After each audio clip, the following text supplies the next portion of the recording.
Hello, my name is Stacey. I'm a founder of PixelPerfect, an educational project for product and UX designers. I just interviewed Paula Falco.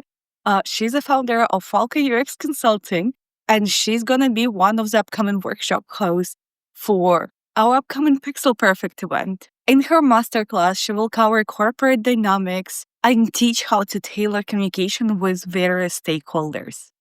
Paul will discuss a common communication pitfalls for designers and will share strategies for navigating their complex feedback and how to gain a design buy-in by communicating the value of design and speaking in design terms. She will teach how to share your work really early on with the key stakeholders and how to adapt the design process to their priorities.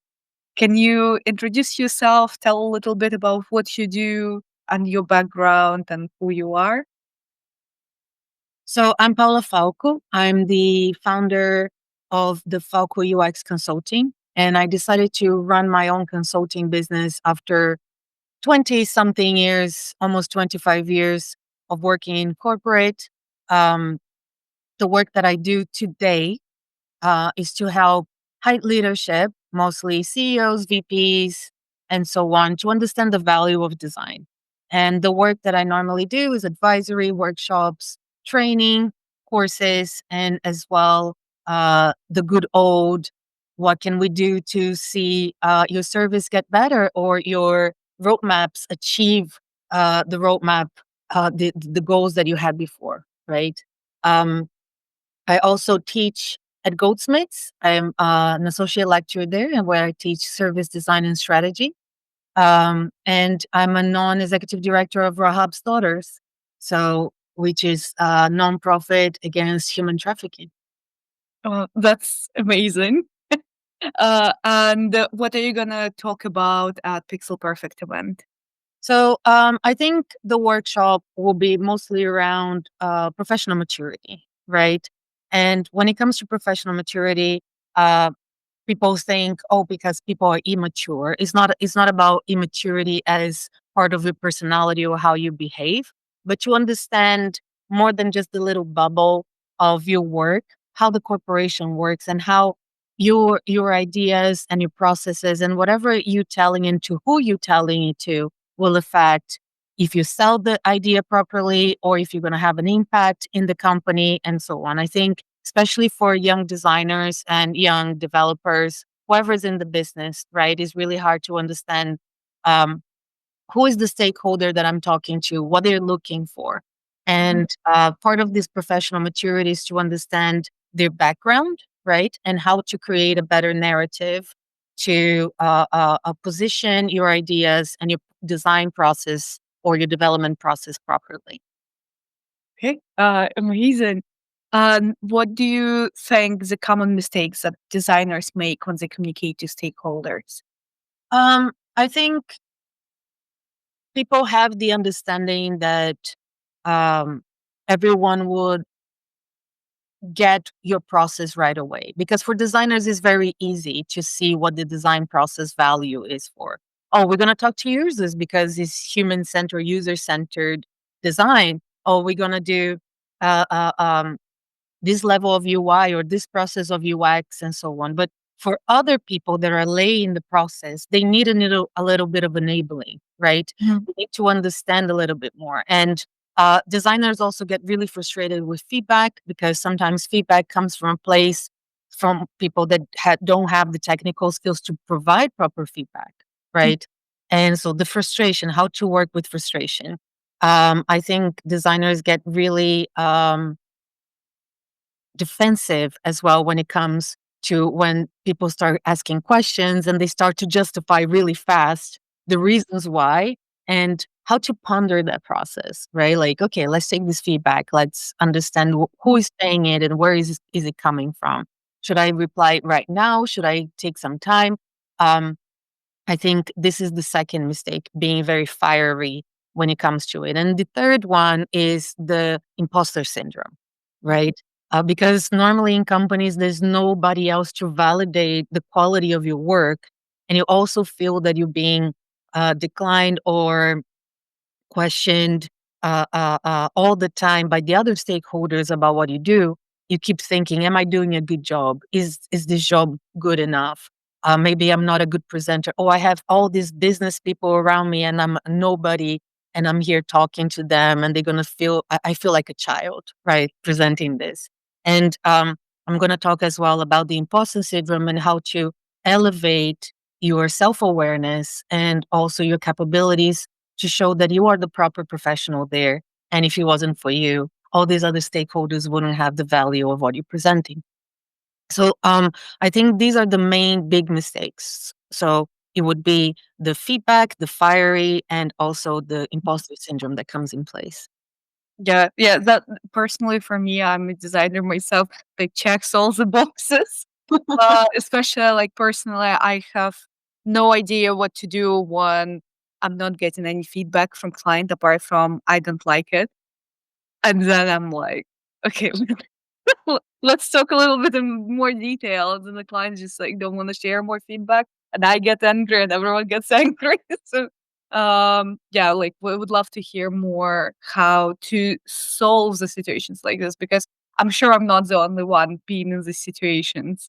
Um, do you have any advice on how to navigate those situations? I think, especially for young designers, right? And I don't think that's only for designers. I think it's for any professional that is starting their career.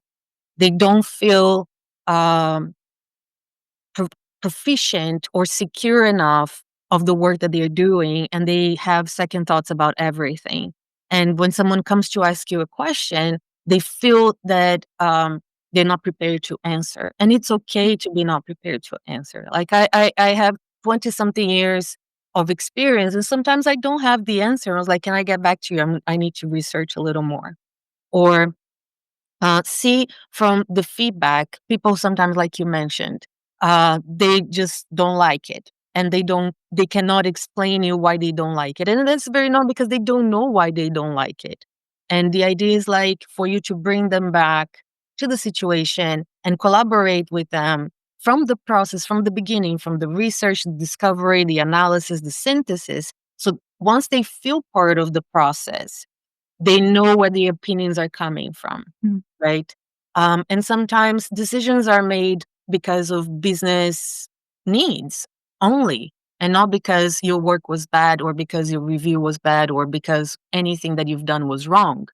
Sometimes we had a budget cut and we cannot do the requirements that you're asking. Sometimes we had a staff cut, and we cannot provide the speed on these requirements that you are putting on the table, and we need to strategize. How can we do this in the most MVP way possible? And I understand that what we want is to bring this beautiful solution that we worked on, but understanding where they're coming from. And I think there are levels of stakeholders there that have different needs. So, what do the developers want? Right. And when you the developers, when you talk about your requirements, you want to understand the feasibility of your requirements and how they can apply the technology around that. When you talk to business people, let's just say, um, POs and PMs, they want to understand how is this going to affect my sprints? How is this going to affect my customer experience? I have customers waiting for this and you're not providing me answers. So how can you adapt your narrative to that? When it comes to managers, how is that going to affect the whole staff? Is that going to affect the cross-functional operations, right? And then when it comes to directors and VPs, what is the real impact in the company? Oh, so if we build this new component or if we change the journey, we're going to have retention, we're going to have growth, we're going to have new users, we're going to have anything else that might be interested in their eyes. And when it comes to CISO level, and I think when you are in a startup, you have straight access to CISO level, right? Is what is the sales impact on this? Yeah. Because you have to start helping them shift that mindset of deploy, deploy, sell, sell, sell to be like, let's save money with my process. If we do my process correctly, you don't have to redo engineering processes. You don't have to redo customer experience processes.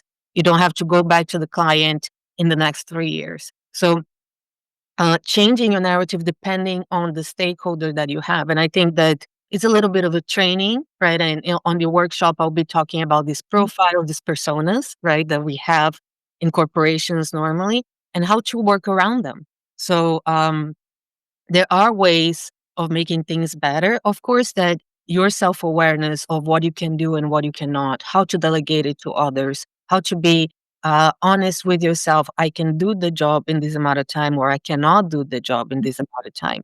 You know, I feel that several designers are afraid of saying no, or maybe, or can I revise this? Oh, yes, I accepted this T-shirt sizing for that, but then when I entered the problem, I saw that it was something bigger. Uh, I think another way, how can we create a proper playbook? You know, like where the designers can disclose to the other stakeholders what are the processes to reach out to them in the correct way, and all the expectations of, if you want this output, this is the input that I need. So all this we're going to be doing in the workshop as well. Mhm. Mhm. Okay, thank you very much for sharing. And a little bit tricky question. Do you know any like tactics that would get an easy design buy-in from senior stakeholders? Like, is there a cheat code that designers can use? I think it goes from persona to persona, whoever you're dealing with. Mhm. Um, I think asking your manager to be more part of the conversations, right? Maybe you can jump in with more technical skill and help them figure out the strategic process of the development of future requirements and so on for that particular product or service.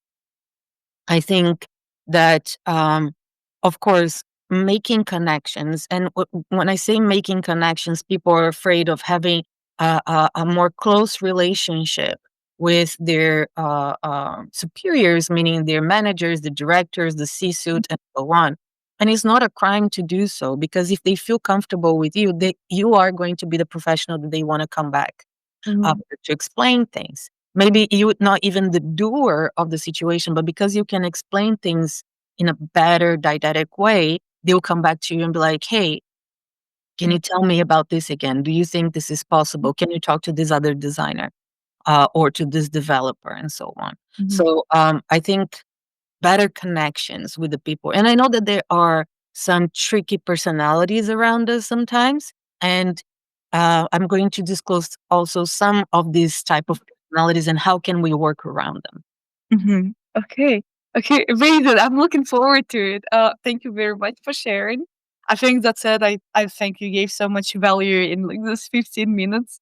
Also, this is probably like the shortest interview that I had because you were so spot on and like very direct with your answers. Like I would love to learn to speak like you. Yeah, but I think that's it. I got everything I need.